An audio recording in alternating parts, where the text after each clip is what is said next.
ಹೌದು, ನೀವು ನೋಡ್ತಿರೋ ಈ ಎಲ್ಲಾ ಟ್ರಾಫಿಕ್ ಜಾಮ್ ಚಿಕ್ಕಬಳ್ಳಾಪುರದಿಂದ ಗೌರಿಬಿದನೂರು ಕಡೆ ಹೊರಟ ವೀರದಿಮ್ಮಮ್ಮ ಕಣಿವೆಯಲ್ಲಿ ನಡೆದ ಅಪಘಾತದಿಂದ. ನಿನ್ನೆ ರಾತ್ರಿ ಕೆಟ್ಟು ನಿಂತ ಟ್ಯಾಂಕರ್ ತಪ್ಪಿಸಿ ಬಲಭಾಗದಿಂದ ಹೊರಡುತ್ತಿದ್ದ ವಾಹನಗಳ ಹಿಂದೆ ಕೆಎಸ್ಆರ್ಟಿಸಿ ಬಸ್ ಗೌರಿಬಿದನೂರಿನಿಂದ ಚಿಕ್ಕಬಳ್ಳಾಪುರಕ್ಕೆ ಹೊರಟಿತ್ತು. ಅದರ ಹಿಂದಿನಿಂದ ನಂದಿನಿ ಹಾಲು ಟ್ಯಾಂಕರ್ ಸಾಗಿತ್ತು.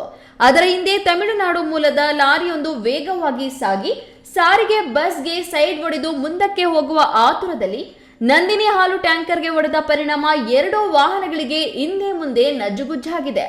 ಆ ಘಟನೆ ನೋಡಿ ಕೆಎಸ್ಆರ್ಟಿಸಿ ಬಸ್ ಚಾಲಕ ಮತ್ತು ನಿರ್ವಾಹಕರು ಒಂದು ಕ್ಷಣ ಬೆಚ್ಚಿಬಿದ್ದಿದ್ದಾರೆ.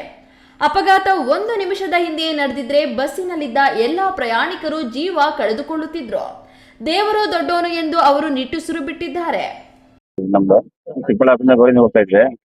ಬಸ್ ಬರ್ಬೇಕು ನಾವು ಸ್ಲೋ ಮಾಡ್ಕೊಂಡು ಓವರ್ಟೇಕ್ ಮಾಡ್ಕೊಂಡ್ಬಂದು ನಮ್ಮ ಬಸ್ ಕೂಡ ಬಂದ್ಬಿಟ್ಟು ಲಾರಿಗೆ ಹೊಡೆದಿದ್ದಾರೆ. ನಮ್ಮ ಬಸ್ ಹೊಡೆದಿದ್ರೆ ಸುಮಾರು ಜನ ಪ್ರಾಣ ಹೋಗೋದು. ತಮಿಳ್ನಾಡು ಗಾಡಿ ಇದು ಮಿಲ್ಕ್ ಟ್ಯಾಂಕರ್ಗೆ ಅದು ಗೌರಿದಿಂದ ಚಿಕ್ಕಬಳ್ಳಾಪುರಕ್ಕೆ ಬರ್ತಾ ಇರೋದು. ಈ ಲಾರಿ ನಾವು ಚಿಕ್ಕಬಳ್ಳಾಪುರ ಗೋರಿಂದ ಹೋಗ್ತಾ ಇರೋದು. ನಮ್ಮ ಬಸ್ ಕೂಡ ಮಿಸ್ ಮಾಡ್ಬಿಟ್ಟು ಅವನ ಲಾರಿ ಹೊಡೆದಿದ್ದಾನೆ. ನಮ್ಮ ಬಸ್ಸಲ್ಲಿ ಹೊಡೆದ್ರೆ ಸುಮಾರು ಜನ ಪ್ರಾಣ ಹೋಗ್ಬಿಡೋದು. ನಮ್ಮ ಬಸ್ ಓವರ್ಟೇಕ್ ಮಾಡ್ಕೊಂಡು ಆ ಲಾರಿ ಹೊಡೆದು ಪೆಟ್ರೋಲ್ ಆಗಿಲ್ಲ ಗಾಡಿ ಅವನಿಗೆ. ನಮ್ಮ ಬಸ್ಗೆ ಹೊಡೆದ್ರೆ ಸುಮಾರು ಜನ ಪ್ರಾಣನೇ ಆಗ್ಬಿಡೋದು. ಇನ್ನು ಕಣಿವೆ ಪ್ರದೇಶದ ರಸ್ತೆ ಈಗ ಮೊದಲಿದ್ದಂತೆ ಸವಕಳಿ ಇಲ್ಲ. 4 ಪಥ ರಸ್ತೆ ಮಾಡಲಾಗಿದೆ. ಸರಾಗವಾಗಿ ವಾಹನಗಳ ಸಂಚಾರಕ್ಕೆ ಅನುಕೂಲ ಮಾಡಿಕೊಡಲಾಗಿದೆ. ಆದರೆ ಕೆಟ್ಟು ನಿಂತ ವಾಹನಗಳು ನಿಂತುಕೊಳ್ಳಲು ಸರ್ವಿಸ್ ರಸ್ತೆ ಇಲ್ಲದ ಕಾರಣ ಇಂತಹ ಅಪಘಾತಗಳಿಗೆ ಅವಕಾಶ ಮಾಡಿಕೊಟ್ಟಂತಾಗುತ್ತಿದೆ.